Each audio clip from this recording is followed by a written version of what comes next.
Says I, but Joe, you're 10 years dead. I never died, says he.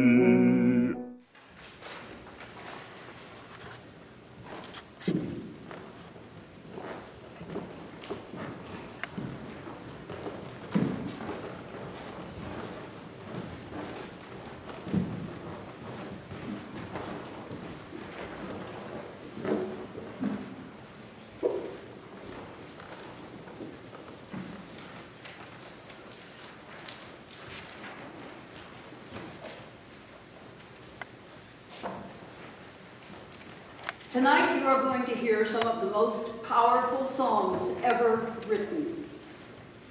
They were sung by hundreds of people. They were heard by thousands of people. And they made a difference. Some of these songs are going to be familiar to you. And if they are, I hope you will sing along with them. I would like that.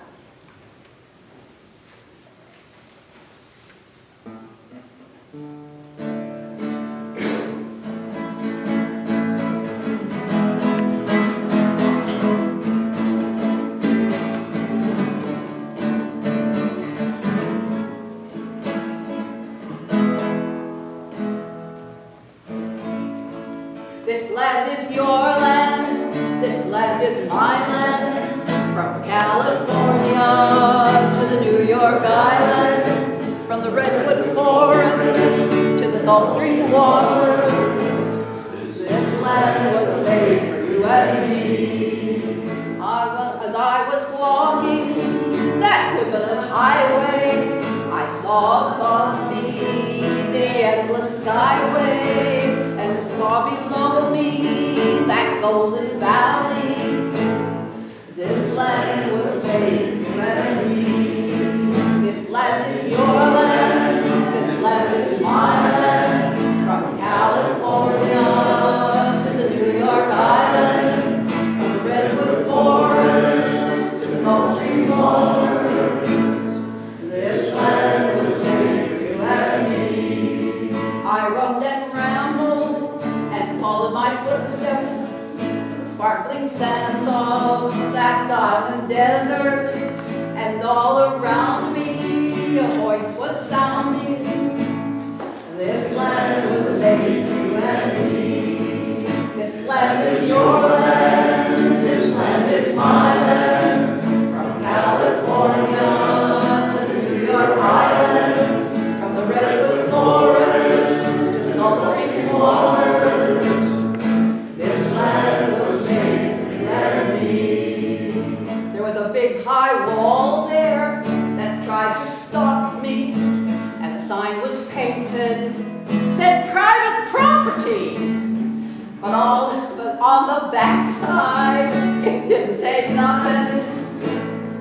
This land was made for you and me.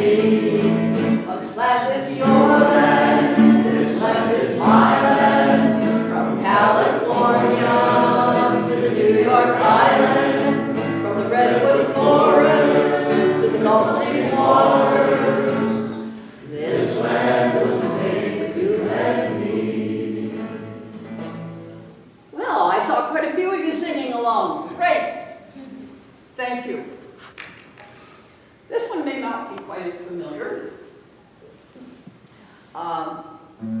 The mill was made of marble. Well, I dreamed that I had died and gone to my reward, a job in heaven's textile mill on a golden boulevard. And the mill was made of marble, the machines were made out of gold, and nobody ever grew tired, and nobody ever grew old. The mill was made in a garden, no dust and no dirt could be found. The air was clean clean and fragrant, with flowers and trees all around. And the mill was made of marble, the machines were made out of gold, and nobody ever grew tired, and nobody ever grew old. There was no unemployment in heaven. We worked steady all of the year. There always was food for the children. We never were haunted by fear.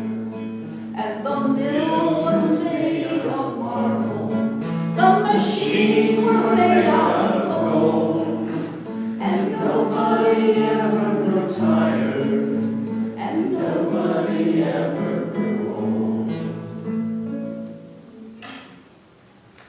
Yeah.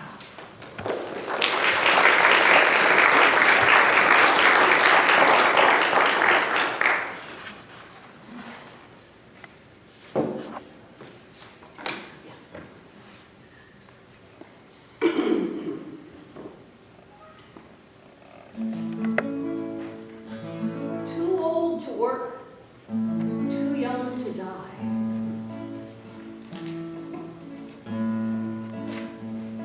You worked in the factory all of your life, tried to provide for your kids and your wife. When you get too old to produce anymore, they hand you your hat and they show you the door, 'cause you're too old to work. Too old to work, 'cause you're too old to work, and you're too young to die. Who will take care of you? How'll you get by when you're too old to work and you're too young to die? They put horses to pasture, feed them on hay. Even machines get retired someday. Your boss gets a pension when he gets too old. You gave him the pension. You're out in the cold, 'cause you're too old to work. Too old to work, 'cause you're too old to work, and you're too young to die. Who will take care of you? How will you get by when you're too old to work and too young to die? There's no easy answers, there's no easy cure. Dreaming won't help you, that's one thing for sure. But we're fighting together, we'll get there someday. And when we have won, we will no longer say we're too old to work. Too old to work, 'cause we're too old to work, and we're too young to die. Who will take care of you? How will you get by if you're too old to work and you're too young to die? Thank you for all of you who sang along. Very nice.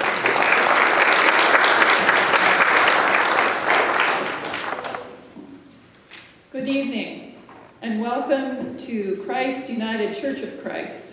I'm Pastor Bobby Heinlein, and tonight we present a showcase of a work in progress, Labor's Martyr, the story of Joe Hill. A new musical by Glenn Plummer and Dr. Stephen A. Schrum, and featuring songs by Joe Hill, Glenn, Stephen, and others. For those of you who are unaware of his story, Joe Hill was born Joel Emanuel Hägglund in Gavle, Sweden on October 7th, 1879. The Hägglunds were poor, but music and family sing-alongs kept their spirits high. And music would serve as a pastime that would stay with Joel for the rest of his life and would contribute to his fame. Joel's father, a railroad conductor, died when Joel was 8, and his mother, with her 6 children, kept the household running as best she could. In order to help out the family, Joel went to work in a local rope mill at the age of 12. Under harsh working conditions, Joel developed tuberculosis of the skin on his right hand at 17. The TB then spread to his lungs and he nearly died, but he managed to recover with treatments in a Stockholm hospital. When his mother died in 1901, he decided to emigrate to America. In 1902, at age 22, he set sail on the RMS Saxonia along with his brother Paul Elias Hagelin and arrived at Ellis Island, becoming Joel Hillstrom. Painted on a wall at Ellis Island Museum in New York City, and quoting an unknown Italian immigrant, we read, "I came to America because I heard the streets were paved with gold. When I got here, I found out three things. First, the streets weren't paved with gold. Second, they weren't paved at all. And third, I was expected to pave them." The United States has always needed workers.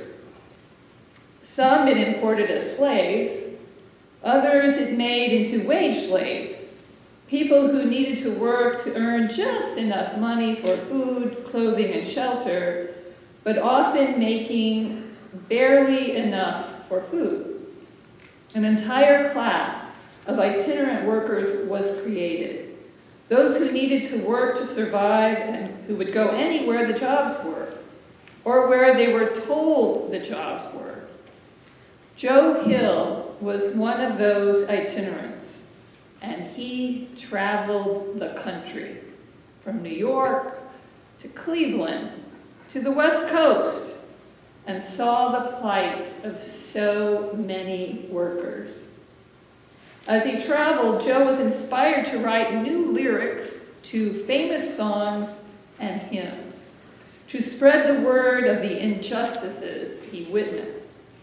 As he once declared, a pamphlet, no matter how good, is never read more than once. But a song is learned by heart and repeated over and over. And I maintain that if a person can put a few cold, common sense facts into a song and dress them up in a cloak of humor to take the dryness off of them, he will succeed in reaching a great number of workers who are too unintelligent or too indifferent to read a pamphlet or an editorial in economic science.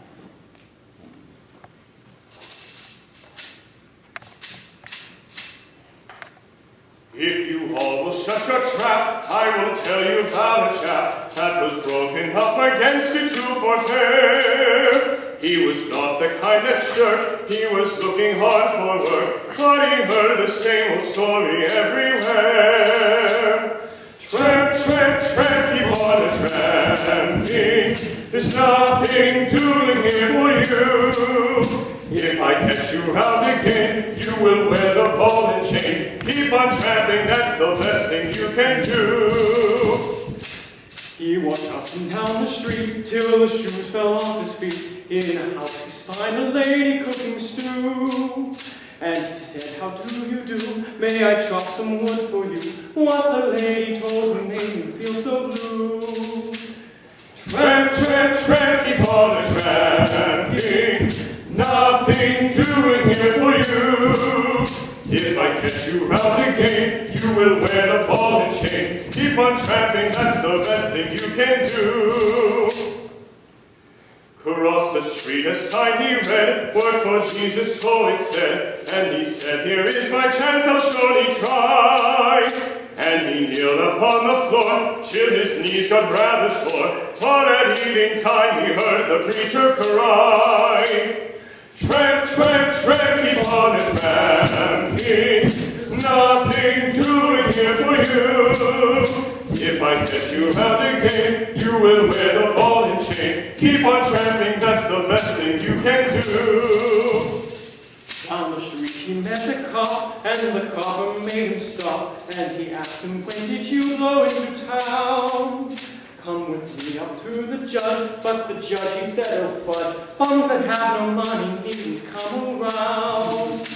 Tramp, tramp, tramp, keep on tramping, nothing doing here for you. If I catch you out again, you will wear the ball and chain. Keep on tramping, that's the best thing you can do. Finally came that happy day when his life did pass away. He was sure he'd go to heaven when he died. When he reached the pearly gate, St. Peter mingled state, slammed the gate right in his face and loudly cried, tramp, tramp, tramp, keep on tramping, there's nothing doing here for you. If I catch you round again, you will wear the ball and chain. Keep on tramping, that's the best thing you can do.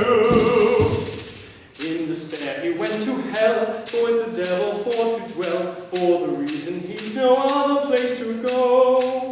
And he said, I'm full of sin, for Christ's sake, just let me in. But the devil said, oh feed it, you're a bow. Tramp, tramp, tramp, keep on tramping, nothing doing here for you. If I catch you round again, you will wear the ball and chain. Keep on tramping, that's the best thing you can do.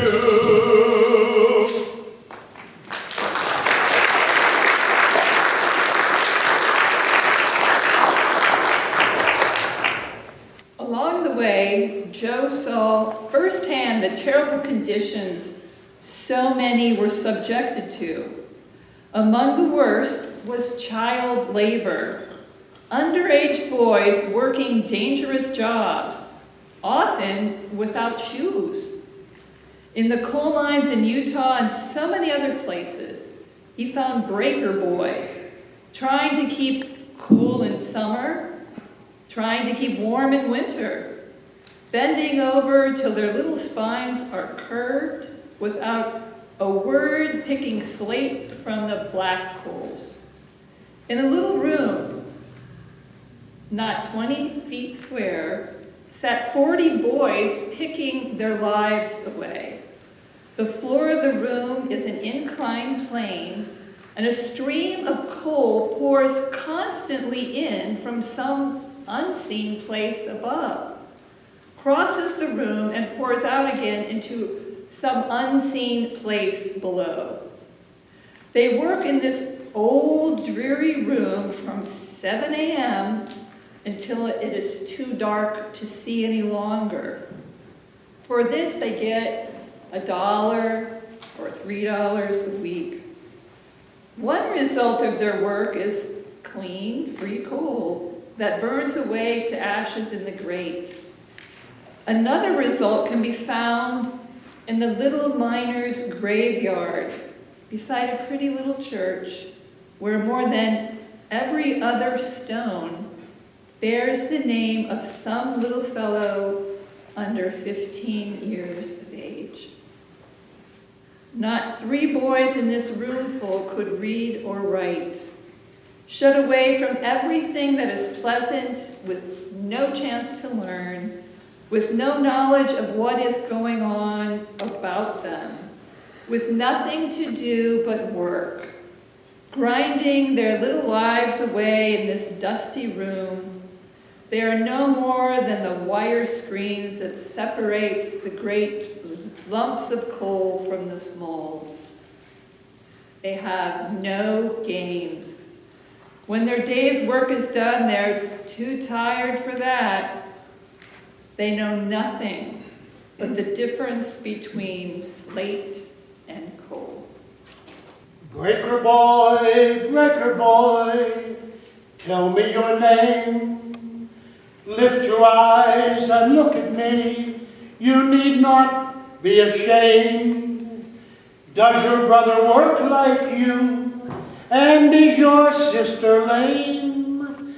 Tell me of your life Breaker boy, breaker boy, breaker boy, does your mama pray? Is your daddy round and bent from digging coal all day? Will black gold suck the breath from you? Is life the price you pay? Is that how it's with you, breaker boy? Little children working in the mine should be playing, having a good time, should be learning, stretching out the mind. There's more to life than coal, breaker boy, breaker boy, breaker boy. I know why you toil to help to feed your family. You pick slate from the coal. The mine becomes your life. The operators want your soul. A story sad but true. Breaker boy, little children working in the mine should be playing, having a good time, should be learning, stretching out the mind. There's more to life than coal, breaker boy. There's more to life than coal, breaker boy.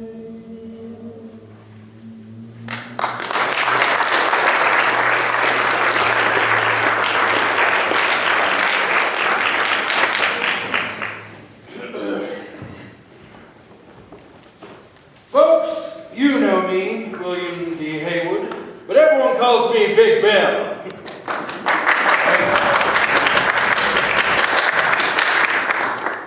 Now only preachers and men of faith are allowed here in Salt Lake City to speak to a public gathering, such as you distinguished gentlemen and ladies.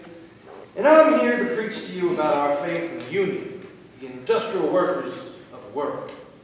And tonight I'm going to speak on the class struggle that I am to make so plain that even a lawyer can understand. As we know from experience, the working class and the employing class have nothing in common. Your interest is to have short hours, big pay, and slow work, and a small wheelbarrow, and a small shovel. And the boss' interest is just the opposite. The boss' interest is to have long hours, small pay, and big shovels, and big wheelbarrows, and hurry up!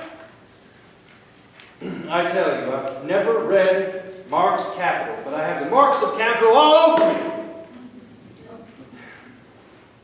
Now, help me welcome to our stage our very own rebel girl, as Joe calls her, Elizabeth Gurley Flynn.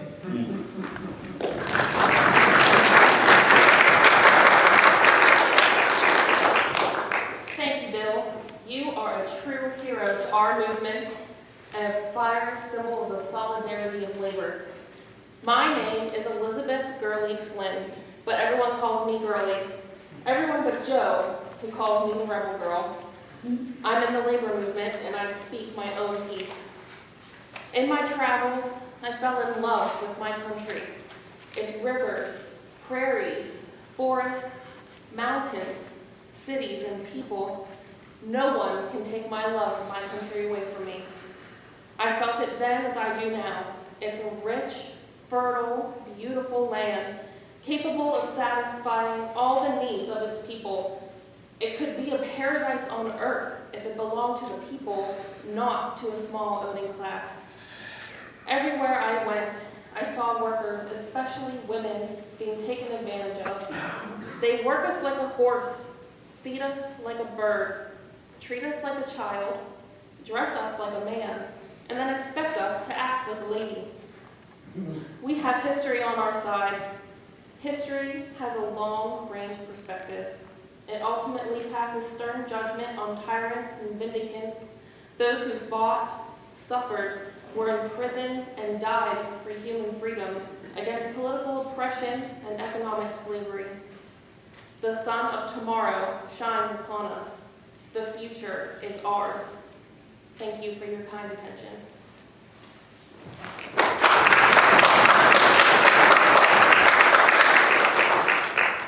There are women of many descriptions in the queer world, as everyone knows. Some are living in beautiful mansions and are wearing the finest of clothes. There are blue-blooded queens and princesses who have charms made of diamonds and pearls, but the only and thoroughbred lady is the rebel girl. That's the rebel girl. That's the rebel girl. To the working class, she's a precious pearl. She brings courage, pride, and joy to the fighting rebel boy. We've had girls before, but we need some more in the industrial workers of the world, for it's great to fight for freedom with the rebel girl. Yes, her hands may be hardened from labor, and her dress may not be very fine, but a heart in her bosom in beating that is true to her class and her kind. And the grafters in terror are trembling when her spite and defiance shall hurl. For only the thoroughbred woman is the rebel girl.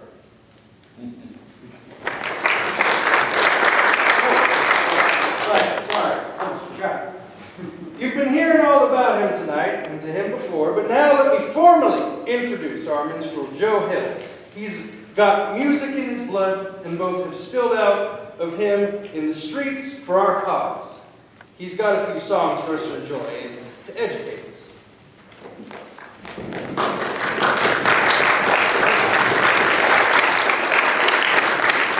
There you go.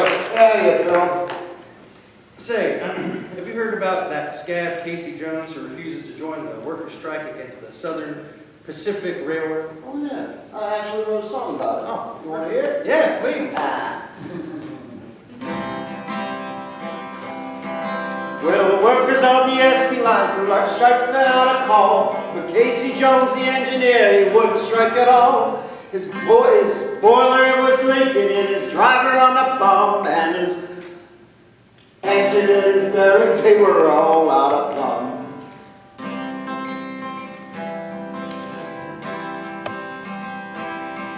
But Casey Jones kept the jump car running. Casey Jones was working double time. Casey Jones got a wooden medal for being good and faithful on the S&P line.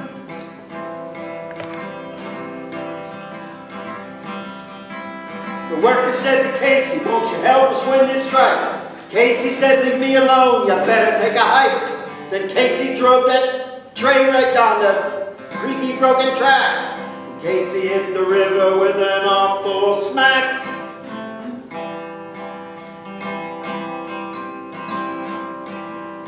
Casey Jones hit the river bottom. Casey Jones broke his boot spine. Casey Jones became an Angelino who dared a trip to heaven on the S&P line.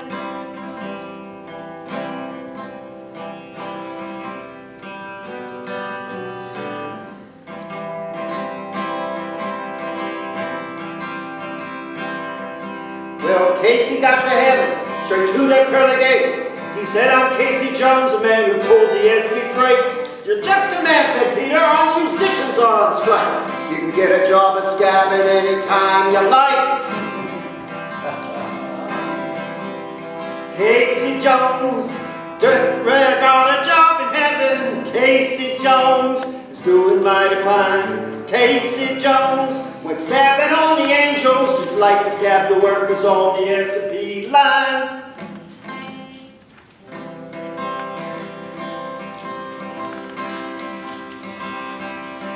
Well, the angels got together and they said it wasn't fair for Casey Jones to go around scabbing everywhere.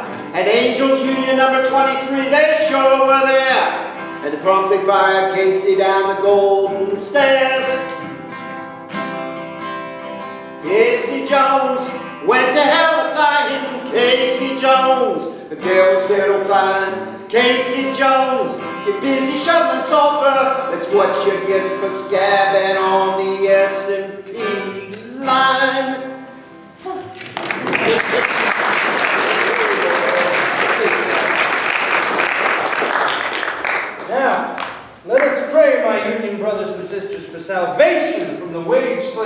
and empty promises. Join us in the Labor and Union Revival meeting at end of all meetings. Long-haired preachers come out every night, come to tell you what's wrong and what's right. But when asked about something to eat, they will answer with voices so sweet.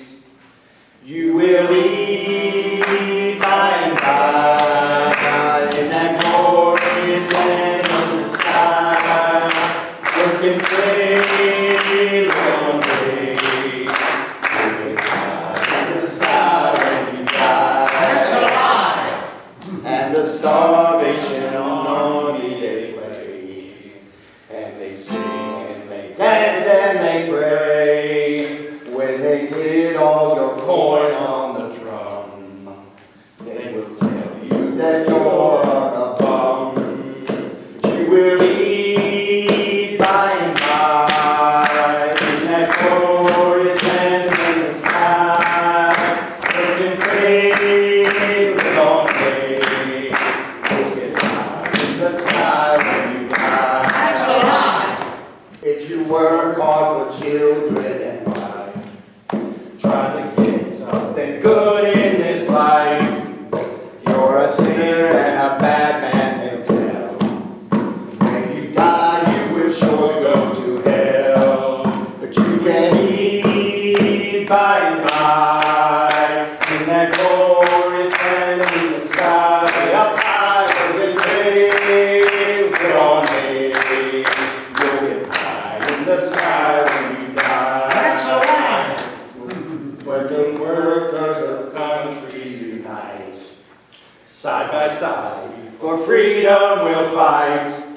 When this world and its wealth we have gained, to the grabbers will sing this refrain. You will eat by and by, when you learn how to cook and how to fry. Chop some wood and do your good.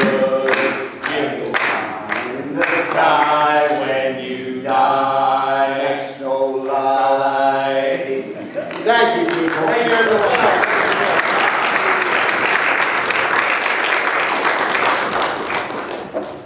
One night in Utah, Joe Hill was shot and sought medical attention. That same night at a local business, a grocer and his son were killed, perhaps in a robbery, but more likely as revenge, since the grocer had once been a policeman. Tipped off by a doctor, Joe Hill was arrested for the murder and brought to what could never be described as a fair trial.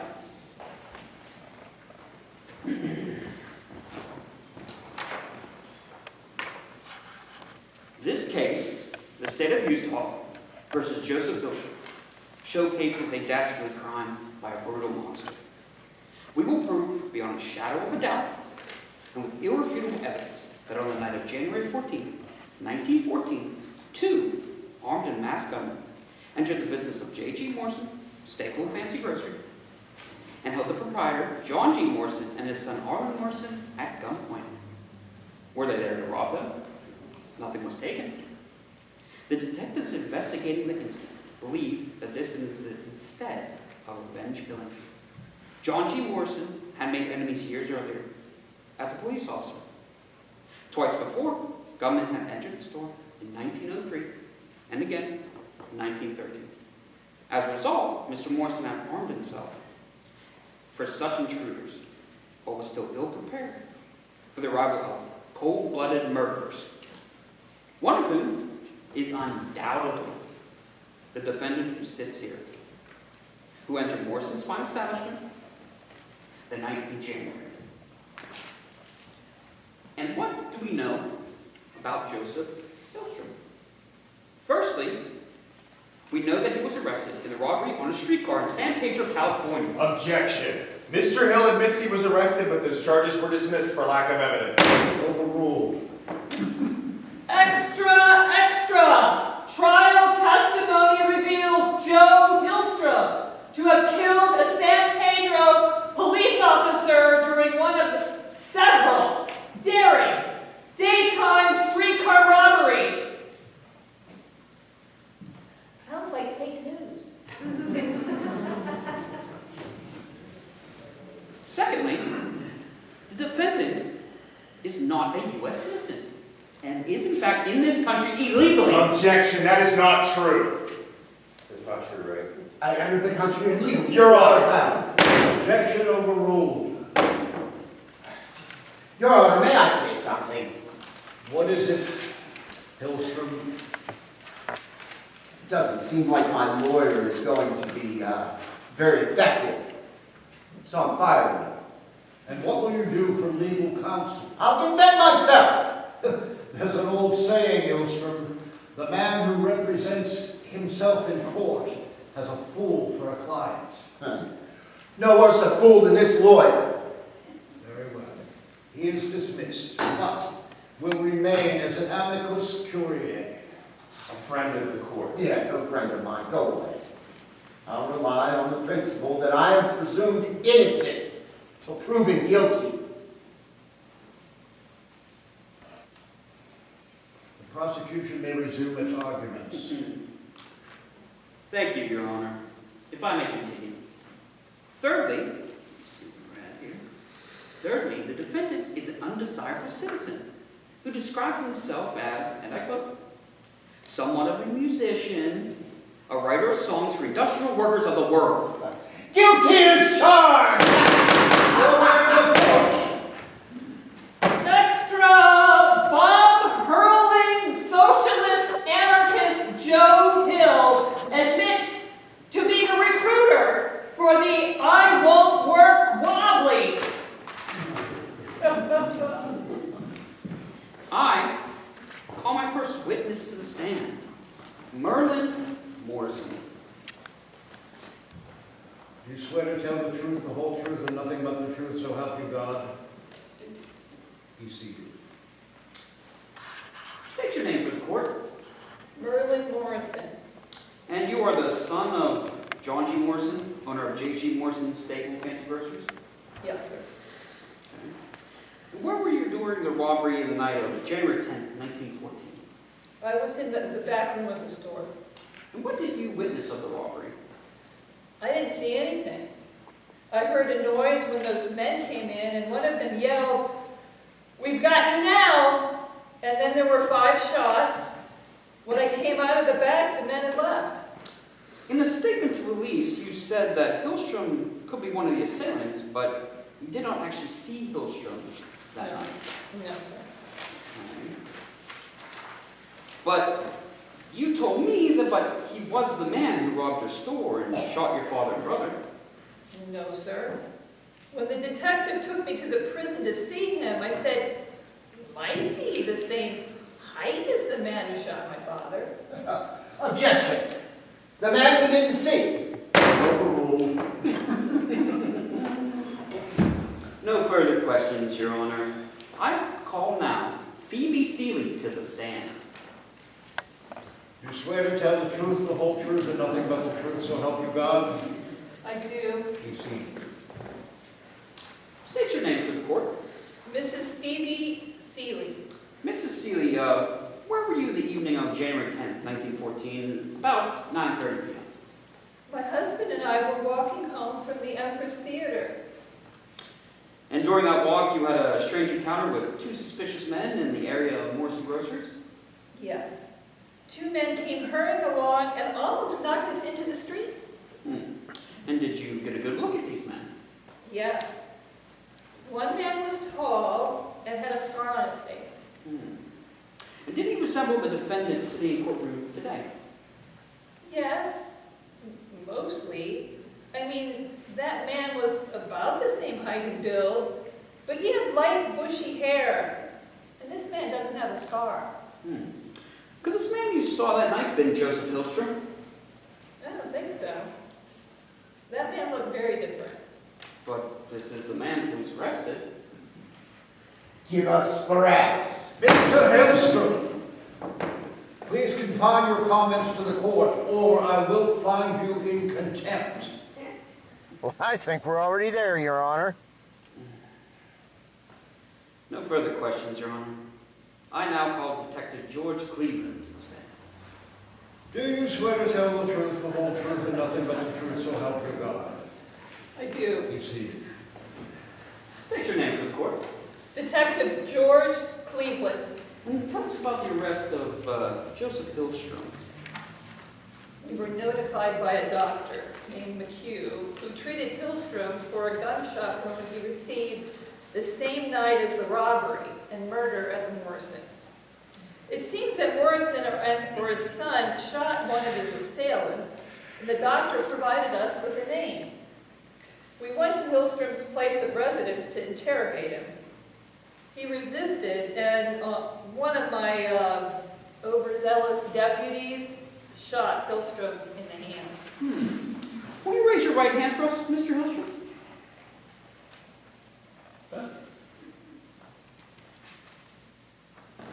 This only proves that I was shot when I was arrested.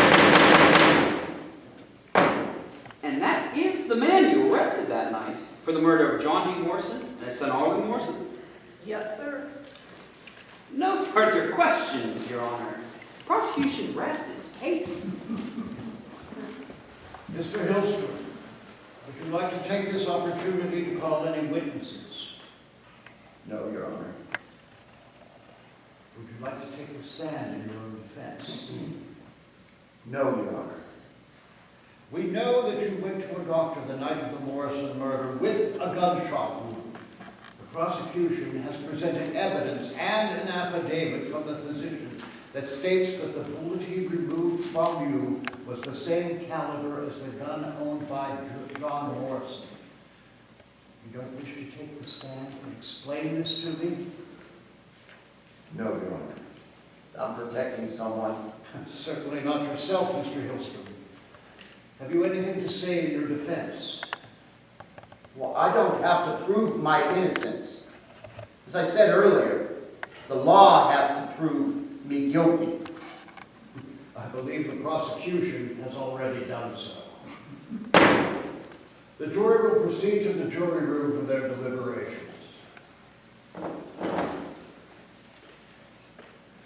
Jury, have you reached a verdict? Yes, sir, Your Honor. We find Joseph Hillstrom guilty of first-degree murder on 2 counts. Very well. The state thanks you for your service. Mr. Hillstrom, please rise. The punishment in Utah for first-degree murder is death, either by hanging or firing squad. Mr. Hillstrom, which method do you choose? I'll take shooting. I've already been shot before. I figure I can deal with that again. Freedom doesn't come like a bird on the wing, doesn't come down like the falling rain. Freedom is a hard-won thing. You've got to work for it, fight for it, day and night for it.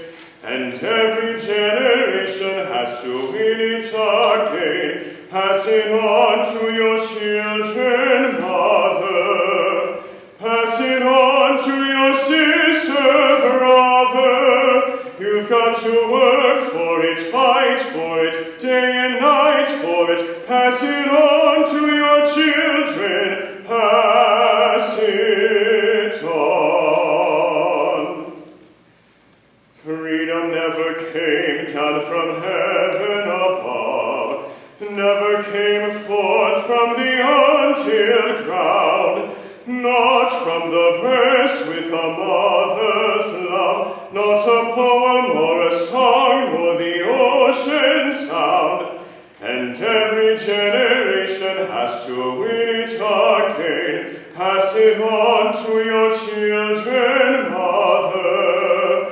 Pass it on to your sister, brother. You've got to work for it, fight for it, day and night for it. Pass it on to your children. Pass it on. Freedom can be lost with a stroke of a pen, stripped from our hearts if we thus allow.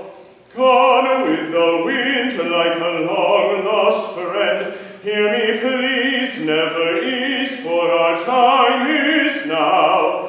And every generation has to win it again. Pass it on to your children, mother. Pass it on to your sister, brother. You've got to work for it, fight for it, day and night for it. Pass it on to your children. Pass it on.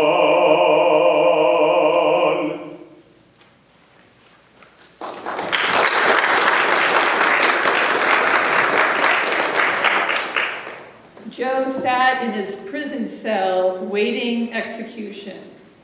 During that time, his associates worked to free him, petitioning the minister of Sweden as well as President Woodrow Wilson.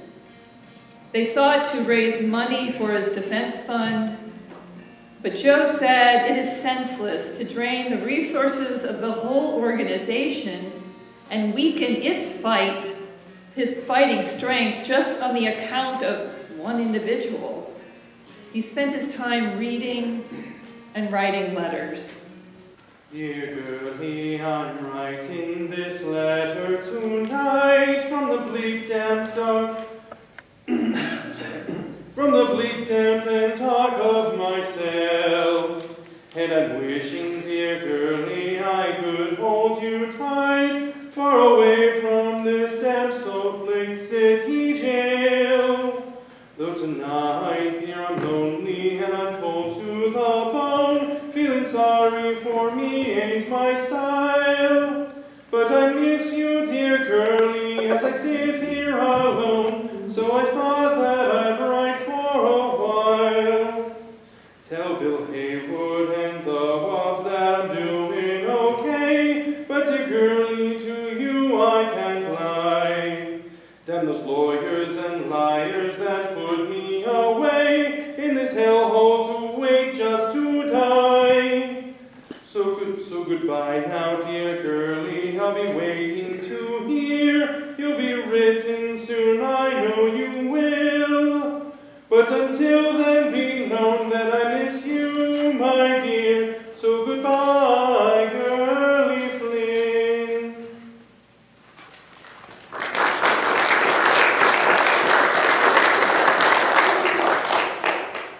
Joe's execution by firing squad took place on November 19th, 1915. His body was taken to Chicago because he didn't want to be found dead in Utah. In his last wire to me, Joe Hill had this to say. Goodbye, Bill. I will die like a true rebel. Don't waste any time on mourning. Organize. To Joe I replied, goodbye, Joe. You will live long in the hearts of the working class. Your songs will be sung wherever the workers toil, urging them to organize.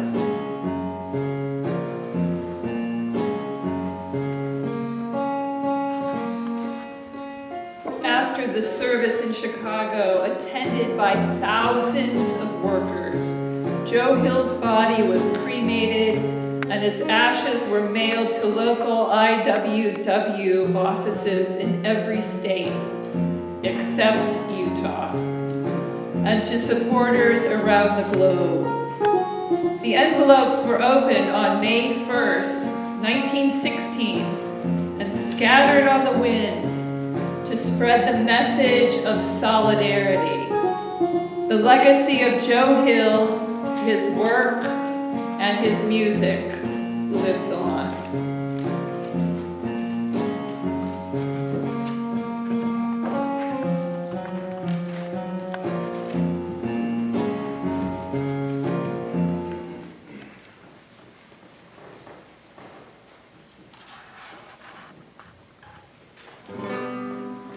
I dreamed I saw Joe Hill last night, alive as you and me.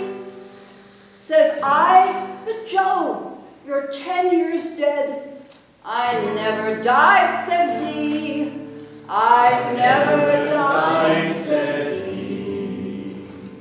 In Salt Lake Joe, I said to him standing by my bed, they framed you on a murder charge, said Joe, but I ain't dead.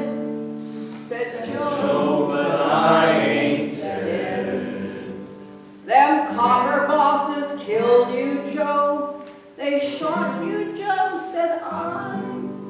Takes more than guns to kill a man, said Joe. I never died. Said Joe, I never died. Joe Hill ain't dead, he says to me. Joe Hill ain't never died. Where working folks are out on strike, Joe Hill is by their side.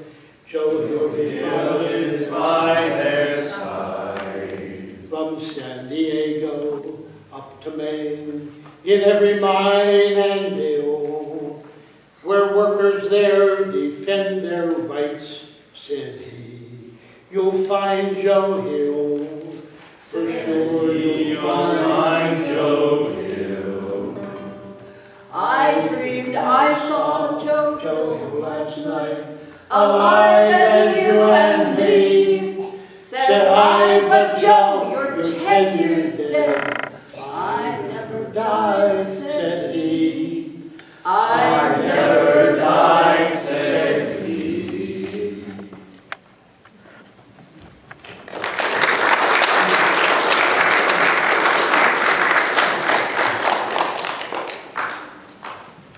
We end our performance with the traditional Union song, Solidarity Forever.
This concludes our showcase.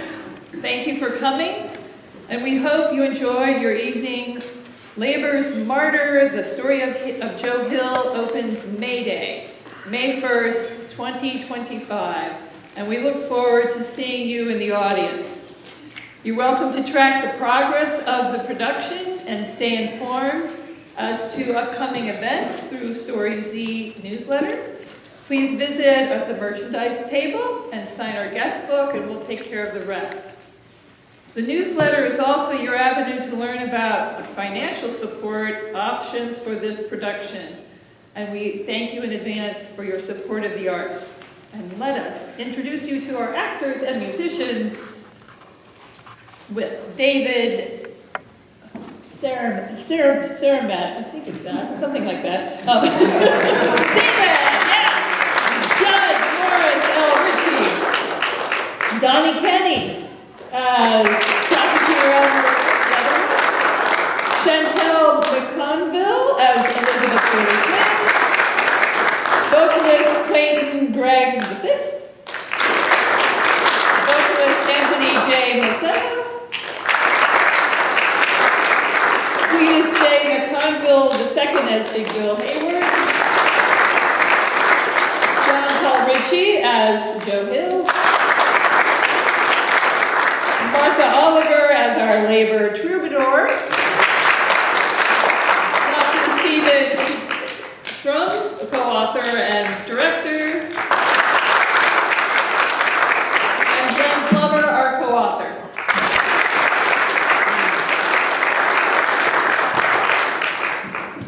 When Stephen asked me to join with him in putting this together, and Stephen is the scriptwriter. Let me tell you now, Dr. Schrum is the one who wrote this play. He asked me if I would give him a biography that he might include in the handouts and material that we were preparing. And when I was doing that, I realized I was writing my own obituary, which is not a bad thing to do when you are 89 years old.